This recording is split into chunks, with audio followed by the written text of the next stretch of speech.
দেশৰ সাধাৰণ জনতাক ভয় দেখুৱাই লোভ দেখুৱাই ৰাস্তায় ৰাস্তায় ঘূৰি ফুৰোৱা এই চৰকাৰখনৰ একাংশ বিধায়ক মন্ত্ৰীয়ে কি ধৰণে বিলাসী জীৱন যাপন কৰি আছে তাক আপোনালোকে শুনিলেও বিশ্বাস নহব।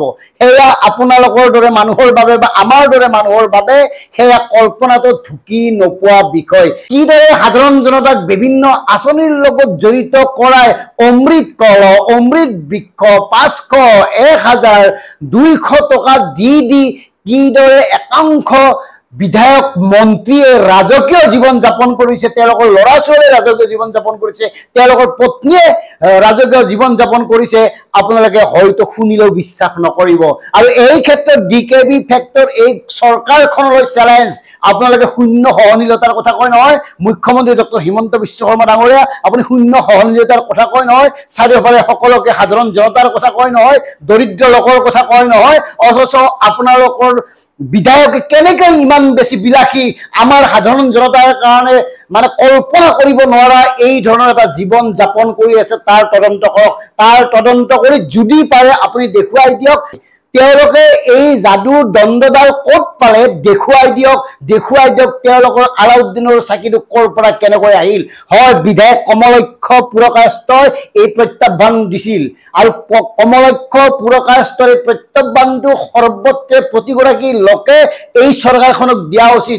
কাৰণ এইখন চৰকাৰে জাতি মাটিৰ কথা কয়, সাধাৰণ জনতাৰ কথা কয়, কেনেকৈ তেওঁলোকৰ ব্যক্তিগত জীৱন ভোগ আৰু সাম্ৰাজ্যৰে ভৰাই তুলিছে সেই কথাবোৰ ৰাইজে বুজা উচিত। ইতিমধ্যে বুজি উঠিছে, তথাপিও বিধায়ক কমলক্ষৰ এই যিটো প্ৰত্যাহ্বান এই প্ৰত্যাহ্বানটো বিবেচনা কৰিবলৈ আমিও আহ্বান জনাইছো। কেৱল কমলক্ষকেই তেওঁক ভিজিলেন্সৰ তদন্ত নিদি গোটেই সামগ্ৰিকভাৱে তেওঁ কোৱা কথাবোৰ বিশ্লেষণ কৰি আপোনালোকে এটা গুৰুত্বপূৰ্ণ সিদ্ধান্ত ল'লেহে আমি আপোনালোকক বিশ্বাস কৰিম যে সঁচাকৈ মুখ্যমন্ত্ৰী ডাঙৰীয়া আপুনি কোৱাৰ দৰে শূন্য সহনশীল। কাৰণ কমলক্ষৰে কি কৈছে শুনক, প্ৰথমতে শুনি লওক আচলতে কমলক্ষ দেইনো কি কৈছে সেই কথাখিনি শুনাৰে বেছি ভাল হ'ব, কেনেকৈ চলে তেওঁলোকৰ ৰাজকীয় জীৱন শুনি লওক। এজন এমএলএ 80 লাখ টকা শাসক দলৰ বিধায়কে 80 লাখ টকা ৰলেক্স ঘড়ীবিলাক পিন্ধি থাকে, য'ত নেকি এইজন মন্ত্ৰীসভাত এজন মন্ত্ৰীয়ে 70 লাখৰ এখন গাড়ী চলি থাকে, য'ত নেকি এজন মন্ত্ৰীৰ ৱাইফে 20 লাখ টকাৰ ঘড়ী পিন্ধি থাকে, য'ত নেকি এইজন মন্ত্ৰীসভাৰ এজন মন্ত্ৰীয়ে 8 লাখ টকীয়া এজন হেণ্ডবেগ লৈ কিনে চলি থাকে, নাইট ড্ৰেছ 1.5 লাখ টকাৰ নাইট ড্ৰেছ পিন্ধি থাকে। এইবিলাক আমি দেখিছোঁ নহয়, ৰিল বনাই থাকে এইবিলাকে। তেতিয়া পিছতে এতিয়া মিনিষ্টাৰ হ'ল, এতিয়া এনেকুৱা এটা পৰিৱেশ হৈছে লণ্ডনৰ পৰা চাৰিযোৰা আনিব লগা হয়, লণ্ডনৰ পৰা আকৌ লণ্ডন পঠোৱা হয়। যদি চাৰি যদি ভাল নাপায় আৰু লণ্ডন পঠোৱা হয়, এইটো চেঞ্জ কৰিব আনাৰ কাৰণে। ডক্টৰ হিমন্ত বিশ্ব শৰ্মা আপোনাৰ কোন বিধায়কে 70 লাখ টকীয়া গাড়ী চলায়, কোন বিধায়কে 80 লাখ টকীয়া ঘড়ী পিন্ধে জনাব লাগিব। আমি জানিব খুজিছো তেওঁ এনেকে ক'ত মানে যাদুদণ্ড পালে, ক'ৰ পৰা কেনেকৈ আহি কোন সদাগৰৰ সন্তান তেওঁ, এই কথাটো আমি জানিব লাগিব। ডক্টৰ হিমন্ত বিশ্ব শৰ্মা আপুনি জনোৱা দৰকাৰ, জনোৱা উচিত আপোনালোকৰ দলৰ কোন বিধায়কৰ পত্নীয়ে 20 লাখ টকীয়া ঘড়ী পিন্ধে, কোন বিধায়কৰ পত্নীয়ে 8 লাখ টকীয়া হেণ্ডবেগ লয়, কোন বিধায়কৰ পত্নীয়ে 1.5 লাখ টকীয়া নাইট ড্ৰেছ পিন্ধে। কথাবোৰ বিশ্লেষণ কৰক, কথাবোৰ তদন্ত কৰক, কথাবোৰ পোহৰলৈ আনক। তেওঁলোকে ক'ৰনো এনেকৈ যাদুদণ্ড পালে, ক'ত এনেকৈ আলাউদ্দিনৰ চাকি পালে। সাধাৰণ জনতাই আজি 500 টকাৰ কাৰণে আপোনালোকৰ কথা শুনি মানে অমৃত কল সংগ্ৰহ কৰি ৰ'দত টিকাফটা ৰ'দত ৰাস্তাত ঘূৰিবলগীয়া হৈছে। সাধাৰণ জনতাৰ এই অৱস্থা, এটা ঔষধৰ মূল্য বৃদ্ধি, দৈনন্দিন ব্যৱহৃত সামগ্ৰীৰ মূল্য বৃদ্ধি, ক'তো এটা স্থিৰতা নাই, চাৰিওফালে কেৱল মূল্য বৃদ্ধি হেঁচি ধৰিছে। সেইখিনি সময়ত আপোনালোকৰ মন্ত্ৰীৰ পত্নীয়ে কেনেকৈ লণ্ডনৰ পৰা শাৰী কিনি আনে আৰু ক'ত টকা পায়।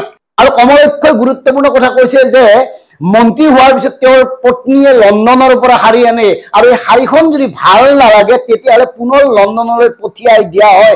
এনেকৈ চলিছে ৰাজকীয় শাসন, এনেকৈ চলি আছে ৰাজকীয় জীৱন যাপন, অথচ সাধাৰণ জনতাই আজি হাহাকাৰ কৰি আছে। সাধাৰণ জনতাৰ অৱস্থা কিমান কম আপোনালোকক, গতিকে সাধাৰণ জনতাৰ কথাবোৰ কৈ লাভ নাই। এতিয়া আপোনালোকৰ কথাবোৰ কওক, কেনেকে ক'ৰ পৰা ইমান টকা পালে, মন্ত্ৰী বিধায়ক হৈ কেনেকৈ ইমান মানে কোটি কোটি টকা খৰচ কৰিবলৈ চৰকাৰে মন্ত্ৰী বিধায়ক হৈ কেনেকৈ আপোনালোকৰ ল'ৰা ছোৱালী জীয়ৰী বোৱাৰীয়ে কোটি কোটি টকা খৰচ কৰিব পাৰে এই কথাবোৰ আপোনালোকে জনাব লাগিব কাৰণ শূন্য সহনীয়তাৰ কথা কয় নহয় সাধাৰণ জনতাৰ কথা কয় নহয় গতিকে কমলক্ষৰ এই যিটো প্ৰত্যাহ্বান সেই প্ৰত্যাহ্বানটো গ্ৰহণ কৰিবলৈ আমিও আপোনালোকক অনুৰোধ নহয় দাবী জনাইছো কাৰণ আপোনালোকে এই কথাবোৰ স্পষ্ট কৰা উচিত যিখিনি সময়ত আমাৰ অসমৰ এই অৱস্থা যিখিনি সময়ত অসমৰ সাধাৰণ জনতাই 1200 টকালৈ সন্তুষ্টি লৈ থাকিবলগীয়া সময় হৈছে যিখিনি সময়ত সাধাৰণ জনতাই কেৱল চৰকাৰী আঁচনিৰ পৰা বঞ্চিত হ'ব বুলি ভাবিয়েই চৰকাৰে দিয়া প্ৰতিটো নিৰ্দেশ ভগৱানৰ নিৰ্দেশ হিচাপে মানিছে